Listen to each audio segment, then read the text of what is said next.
yo iré a tu boda. Cuando pregunten enseguida me opondré, y cuando diga el cura que por qué me opongo, yo les diré que porque tú eres mi querer. Y si se enoja el que iba a ser tu esposo, saco mi cohete y me pongo a disparar. Al fin y al cabo no tengo miedo a la muerte, y voy al bote porque soy la autoridad.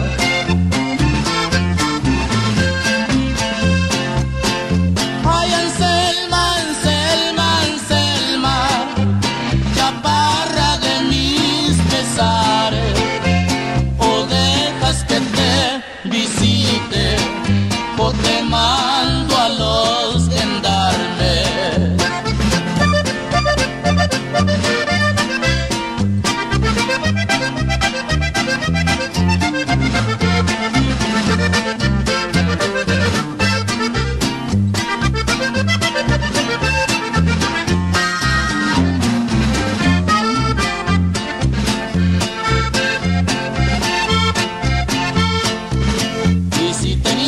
A matrimoniar conmigo, les quito el rancho y propiedad de tu papá, les pongo impuesto y hasta les quemo la casa, porque por algo soy aquí la autoridad.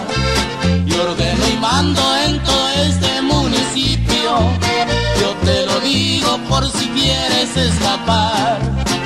Allá en el otro el que manda es mi tío Eligio, no más le aviso y te tiene que agarrar.